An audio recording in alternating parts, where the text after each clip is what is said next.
Hey everybody, welcome to the Blast Lab. We're going live for the first time. If you're tuning in, today we're going to be talking about the blast motion sensor, especially as it pertains to the putting stroke and putting performance. We are open for questions. Please feel free to fire those questions at us. We'd love to answer those as we move along through the presentation and discussion. But what we're going to do is we're going to chat about how the sensor works for all clubs. If you want to know maybe about pitching or the full swing, we can answer those questions for you too. We are going to focus primarily on the putting, talk about that. So if you're having problems with your putting, whether you're an athlete or a coach, send those questions in and we'll do our best to answer those throughout the presentation. My name is Mike Duhamel.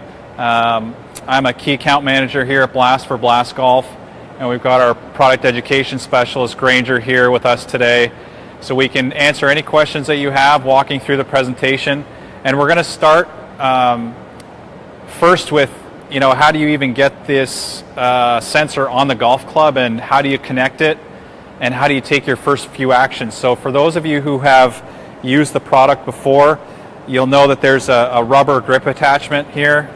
The black color is the standard size grip attachment. And so this sits on the top of the golf club. And so what we typically do to put the attachment on, I can show you, is we will typically we get the camera down here. I like to get the club wedged in between my legs, and I've got this attachment. I'm going to open it up with all 4 fingers and get it on top of the grip, and then I'm going to use my fingers to push down on the grip to make sure it's nice and flush to the top of the shaft. And then I'm going to peel it open and use one side so that I can peel open the bottom side, and then I'm going to sit the sensor in. And as you can see from looking down at the camera, we want to get the blast man going down the center of the shaft with a square club face. And we're going to close this up, and we're ready to capture actions. So one of the first things that we do when we have the sensor on the golf club is we connect it to the free app via Bluetooth. So those of you who have not used the product before, you can see up on the screen here that we have our metrics up on the screen, and we have a connection to Bluetooth. So what we'll do is we'll have Grange hit a few putts for you, and you can watch the metrics change on the screen. And we like to call this online mode. So this means that Granger's putting, you can see the blue line going across and the data changing.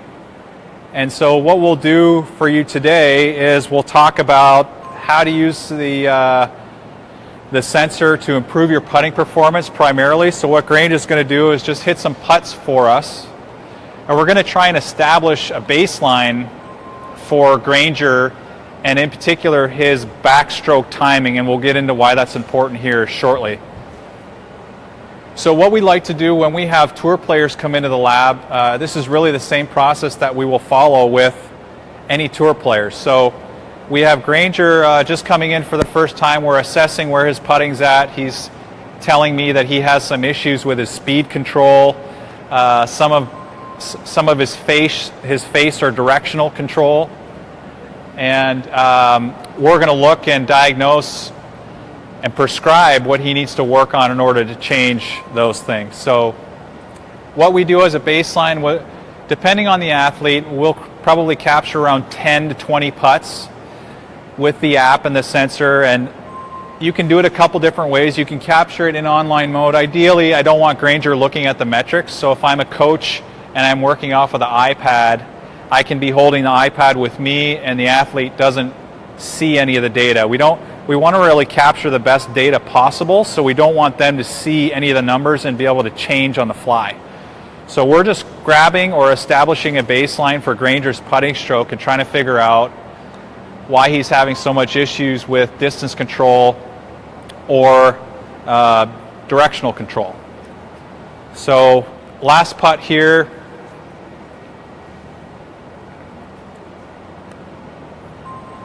So when I'm looking at Granger, or if we're looking at the best players in the world when they come into the lab, we're trying to establish what's going on with this athlete and how can we improve their performance.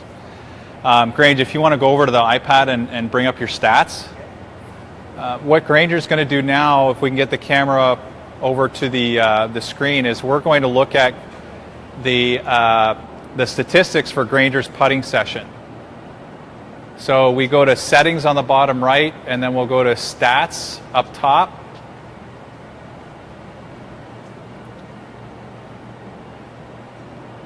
So once we get into stats, we're going to find a list of clubs, and that's under the All Putters tab.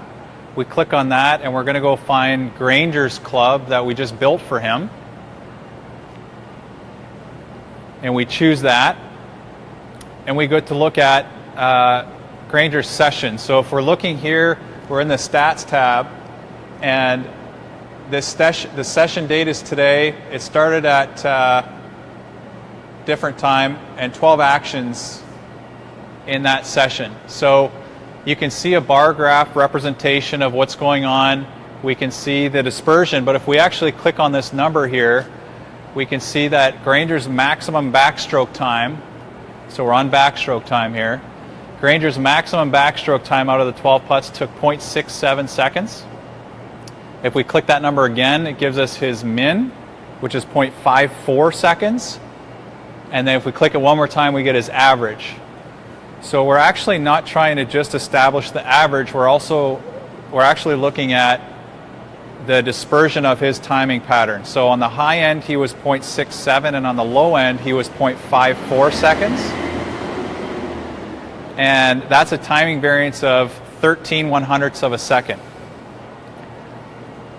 So the best players in the world have a timing variance on every single putt on the green to within 2/100ths of a second, which is crazy to think about, but that's what the best players in the world do. That's why they're able to control speed, control distance, and ultimately control direction as well.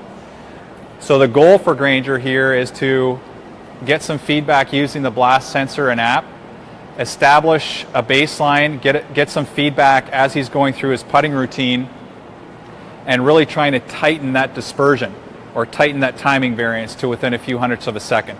It's going to take some time, but the more you work on different breaking putts, different length putts, and you understand what your timing needs to be, you want to repeat that to within 2/100ths of a second. So Granger, why don't we go back to the metric screen, and we'll talk about timing a little bit. So in the home screen, we clicked on the number 1 icon, and it will move back over to the putting green, and we can hit some putts and talk about the ideal metrics.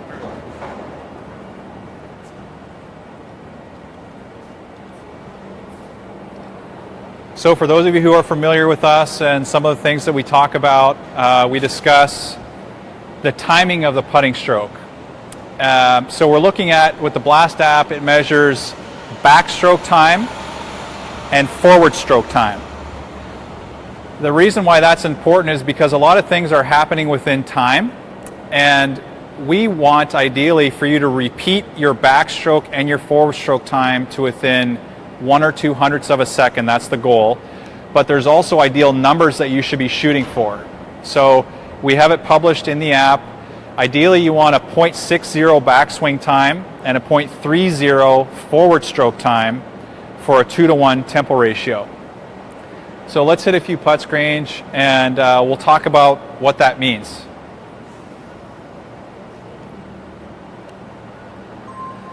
In the past, when we talked about the putting stroke and we weren't measuring, we talked about timing and tempo and rhythm, all kind of being the same thing. And actually, they're different.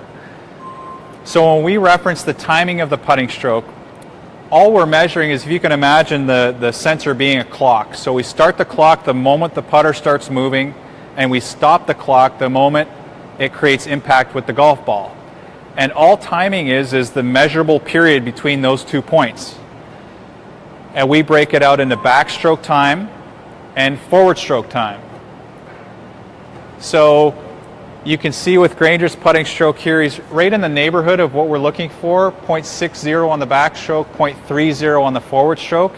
He's within that to a few hundredths of a second, and that's great for him. We saw with his dispersion of his timing, he was 17/100ths of a second just a few minutes ago, and now he's working around 2 or 300ths of a second to what the ideal numbers are, 0.6 and 0.3. There is some science behind the timing of the putting stroke, which we talk about a lot in our coaching certifications. It has a lot to do with the biomechanics of the body, the height of the person or the standing structure of that person. And so not only is it the timing that comes up when we've measured the best players in the world, but it's also based in science. And if you have any questions about that, please feel free to send in your questions. So 0.6 and 0.3 is what we're looking for. So what happens is the clock starts the moment the putter is being taken away, and then there's a rest period or a down period where the acceleration slows down at the top of the stroke, and we take that backstroke timing and we present it in the app as a numerical figure. And then the forward stroke time, we start at the top of that backstroke to impact. And so ideally we're looking for 0.6 and 0.3 like we mentioned. And so this is a great way to get feedback to understand what you're doing and why. So a few minutes ago we mentioned looking at what Granger was doing in the dispersion of his putting stroke and really breaking down the timing. So step one that we always work on with people, whether it's just an average player at the club or some of the best players in the world that come into the lab, is establishing a very consistent backstroke time. And so what happens with your backstroke is you're coiling energy, if you want to think about it as pulling an elastic band. And the reason why people have a difficult time with distance control, which is a major issue, is they're not coiling that spring consistently each and every time. So what's really cool and what you can learn from the Blast app is how it can help you with your distance control and how you want the exact same backstroke time regardless of the length of putt. So whether we're 10 feet here or 40 feet, we want the exact same time to within a few hundredths of a second. So working on that and working on Granger's backstroke time, we're just trying to establish, if you want to think of it as a consistent elastic band. So whether he's 10 feet or 40 feet, we're trying to create a consistent elastic band. So we're getting some feedback on, you know, that last stroke was 0.72. So what are some of the things that you, in reference to the 0.60 number, what are some of the things that you feel with that stroke? Slow and long. That's what we see a lot, regardless of average golfer or tour player. Sure. It takes them a long time to coil that spring, Yep. right? And then they have all of this potential energy stored, and most often than not, it's too much for that given putt. So we talk a lot about deceleration, leaving the face open, closed. The open and closure stuff's all happening within time. So we're trying to clean up the time to make sure that we get a hold of not only distance control, but directional control as well. That's kind of the starting point. So let's hit another putt and let's see if we can get closer to 6-0, and we'll talk about what that feels like. Okay. What's great is Granger just got back from a trip, and I know that his posture and his mechanics are going to be a little sloppy, so this is perfect. Yeah. Right? So that's one of the things that I'm looking at, or that we're looking at when we have players in the lab. We're actually looking at the entire structure. So the reason we look at the structure is because that's what's dictating the time, the stability and the mobility of that structure. So once we can clean up posture, we can see what happens with the numbers. So it's just about having something there to get some feedback to help you understand what you're doing so you're not out there guessing. So it's a tremendous tool. As you can see us move around the green here, we don't have to calibrate, we don't have to pause and hold or do anything like that. It's actually calibrating as you move, which is really, really cool. The whole goal for us was we wanted you to capture data as easy and as quickly as possible so that it's the most accurate and the best data that we can possibly find. If we have to get you to pause and hold before you capture the data, that's not a true stroke. So we have Granger bouncing around here, different distances, just getting some feedback on his timing.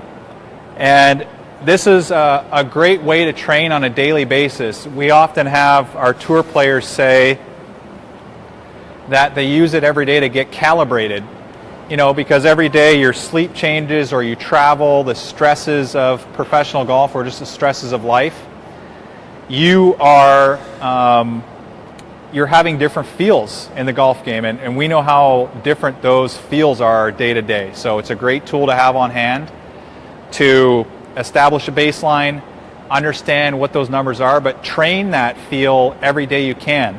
And you're not limited to being at the driving range or being at the golf course. You can do it in the office. All you're doing is looking for an impact, but you're practicing stroke mechanics. So it's a great way for you to move around and build confidence in the stroke and in the short game. So Granger will hit some more putts here. I want to open it up to some questions. For any viewers that are watching, please feel free to ask some questions.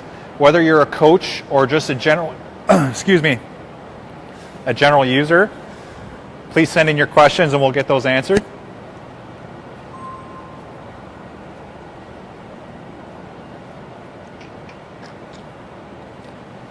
So one of the things that Granger mentioned was he felt it was very slow, his backstroke, when he had that .72 timing. So he's exactly right. Speed and length are both happening within time. So for you as an athlete, you're adjusting to whether maybe it's a little slow or maybe it's a little fast, or actually maybe it's a little long than what's needed for that given putt. So moving yourself around to various distance putts, various length putts, and finding out what .6 and .3 feels like at all distances is really, really important to get yourself calibrated.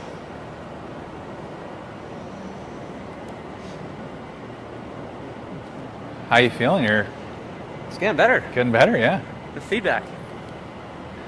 Getting rid of some of the cobwebs. So as I mentioned a little earlier, when we're capturing data right here in a live environment, we're using this in online mode. And so that means when we reference online mode, that means you're getting data instantly.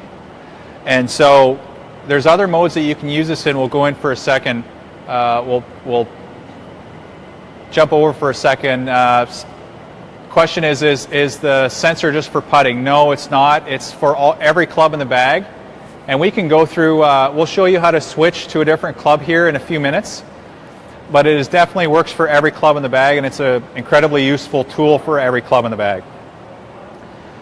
So we referenced the online mode here. We're capturing data instantly. The other way that you can use this product is you can actually capture data when you're not connected to Bluetooth. So as long as the sensor has a charge, you can take this on the golf course with you and go play an entire round of golf. If you were to close the app out right now, sure, maybe Granger can demonstrate for us. So we're connected to Granger's putter. What he's going to do is just close out the app. And let's come over and we're going to hit a few putts. Let's hit 3 putts here, Granger. And we'll show you how it works in offline mode. This is a really powerful tool for athletes and coaches to take it on the golf course and get some feedback from being on the course. Birdie.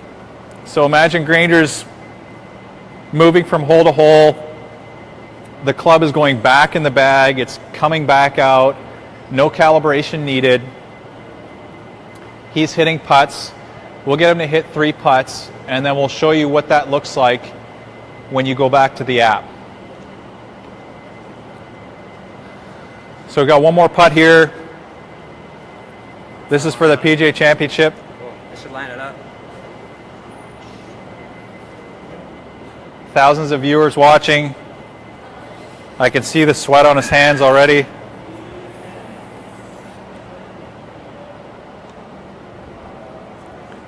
Oh, and he nails it. Absolutely nails it. So we'll go over to the app. Let's pretend that it's sitting in my golf bag or sitting in the golf cart. I open the app, and you'll see the connection to Bluetooth, and you'll see the action stored there waiting for you. So we'll click on that number 2, and it says, do you want to upload actions? Yes, we do. And that's what we reference when we say offline mode. So it's a very powerful use of the device and the sensor to capture data on the golf course and see what's happening between your golf course performance and your preparation. So Granger with a couple of good putts there, still 6/100ths of a second outside of You know, we put the pressure on him and we see his timing change, which happens to the best players in the world. So a great example of what we do for offline mode. Granger, if you want to hit the tagged, we want to show them the video mode as well. This is the last mode of capture that we like to reference. So what happens is within the app, if you press the camera button, you can actually record video while you're using the sensor on the club. And the app actually auto clips the video for you, so you don't need to edit any of the videos or anything like that. And the sensor data from the sensor is overlaid on that video. So when we play the video, it's actually a slow motion clip, and the sensor data is overlaid on that same screen, which is really cool. This is one of the favorite features amongst coaches and athletes, because you can share this video up into Blast Connect, which is our coaching and athlete software. You can also share this video right from within the app. And all you got to do is click this button. You can share to social. You can share with your student or athlete. It's a great way to stay connected. So those are the three modes that we like to reference as online mode, offline mode, and video capture. Three great ways to help you capture data when using the sensor in the app. We've got a question coming in. For putting, how do the timing metrics affect putts on green with a lot of breaks? Great question. So when we talk about the timing of the putting stroke, we referenced how that ties back into physics, right? If we're talking about a measurable time period, what we're actually referencing is physics. And so that's actually what makes putting so difficult, is because we have so many variables. When we reference breaking putts, right, we have different slopes that we're trying to hit putts on. We've got different distance breaking putts. We also have different steps on the greens, right? Different speeds of the green. And when we talk about the timing of the putting stroke, we're talking about a pendulum motion. So a pendulum being the putter, but when a human is holding this pendulum, the top of that pendulum is actually in their thoracic spine. So when I line up to hit a putt and I get into my putting posture, the reason why posture is so important in golf is because it actually allows us to repeat our timing more consistently. So for a breaking putt, it doesn't affect time, to answer your question. So the only thing that time cares about is the length of the lever, which is from the athlete's, if you were to imagine an imaginary bob up here in the thoracic spine, and you draw a line all the way down to the center of the club face, if you want to make a stroke for me, Granger. So that system we call a pendulum motion, and it only cares about the length of that lever. So timing only cares about length of the lever. It should never change based on the stemp of the green, the slope that you're putting on, or different breaking putts. Your timing should be the same for every putt on the green, so that you can eliminate the timing of the putting stroke as a variable. But that's how it ties back into the biomechanics. Another question coming in, does the device read practice strokes or putts only? We built the system to only read something that it creates impact with. So we're actually looking for an impact in order for it to read the stroke. So it won't measure a putting stroke, or a practice stroke, sorry. It'll only measure a practice stroke if you have a collision with something. So when you're making your practice strokes, it doesn't read anything. You don't see any of the numbers change. But if Granger goes to hit a putt, you'll see the metrics come up on the screen.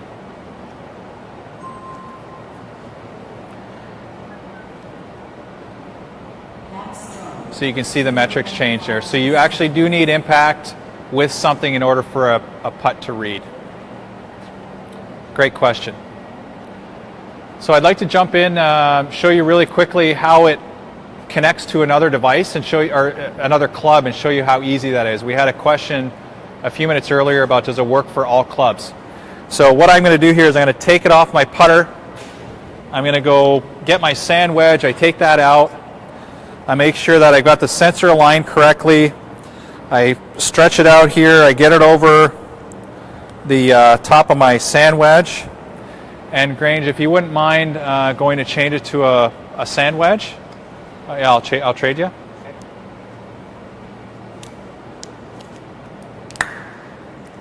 Thank you. Yep. So again, I wedge the club in between my legs.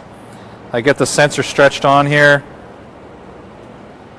And we're going to go in the app and change to, you want to go back for a second, Granger, and let's show them real quick how we get there. Yep. So all you do inside the app is you click on your settings icon, and that's where you'll find your list of clubs, and we have defaulted clubs built in there for you. All you're going to do is click on the connection icon next to the club, which we've got it on a gap wedge now, and literally it is that simple to start capturing wedge shots. So what we'll do is we'll just hit we'll make a practice swing here to show you how it works for a sand wedge, right? So I get set up, I create a swing, and the metrics change. So that's how easy it is to change clubs. You want to click the one icon? So that's how easy it is to capture data moving from club to club. So what's neat about changing to a sand wedge and working on your distance wedges is we actually want to see the exact same time on your distance wedges as we do with the putter, which is a really, really cool way to work on your distance control for your wedges. 0.6 on the backswing, 0.30 on the downswing. So that's changing to a sand wedge, and we would just repeat that pattern for a driver. So we just go into our settings, click on the connection icon beside the driver, and we're able to hit some driver shots after that. But that is literally how easy it is to change from club to club and capture data. All of the metrics that you see inside of the app, they either have a blue icon next to them, which references, we have 4 videos for every metric in the app. We've got a lot of support content. So if you click on these blue eyes, there's 4 metrics for every video, or there's 4 videos for every metric in the app, and we tell you what the measurement is, why it's important, what should your time be, and some drills to help you improve. So have a look at that support content in the app. You can find it by clicking on the blue eye, or you can also find it by clicking on the Training Center icon from within the app. So there's tons of free in-app content for you to take advantage of and find out what the ideal metrics are. If not, send us a message on social. We'll be glad to answer any questions you have. And so we're running out of time here, last few minutes for the presentation. I want to encourage any last minute questions. If you have any questions about the use of the sensor for any clubs, the functionality of the sensor, or how to improve your putting performance. I think we have a question coming in here. Does the driver have the same desired tempo as the putter or wedges? Great question. No, it changes. So as we mentioned, the length of the lever is going to dictate the time. So as the club gets longer, the time is going to change. The ideal time is going to change. So for putter and wedges, the ideal time is 0.6 on the backswing, 0.3 on the forward swing. The wedges, it's the same numbers. As you start to move into your mid irons, the time starts to transition. So it usually is around 0.68 on the backswing and 0.27 on the downswing for a 2.5 to 1 ratio for the mid irons. And then as we get into the long irons, the hybrids, the woods, it transitioned to a 3 to 1 tempo ratio, meaning that your backswing time is 3 times the amount of time as your downswing time. And the ideal numbers for the driver or the woods is 0.75 on the backswing and 0.25 on the downswing. So it does change, and those are all listed from within the app. It's a great way for you to work on. There's so many great things you can do just by working on timing. If you're an over-the-top person, or if you're a casting person, you want more distance, change your time, repeat your time, and you're going to exponentially create more speed. So this is a great way for you to work on not only swinging the driver more efficiently, but a lot more powerful. question coming in. How do I find a coach that's familiar with Blast? If you go onto our website, blastmotion.com, you can find, there's a coach finder, and you can actually see all of the coaches in various states that have been certified by Blast or have been through workshops to help them understand the data better and coach to the biomechanics. So look for a coach in your area. If you have problems finding it on the website, feel free to reach out to us and we can point you in the right direction. That's not a problem. So if that's it for all of the questions from Granger and myself, I want to thank you for tuning in to what we're calling Tech Tuesdays. Hopefully you can join us in the future. We're going to try and make this a regular appearance from the lab. We want to show you a little bit about the lab and what we do here, share this beautiful facility with all of the folks that are interested in Blast Golf, and hopefully help your game in the process. So feel free to send in your questions, and thanks a lot for tuning in today, and look forward to seeing you on future casts. Thanks, everybody.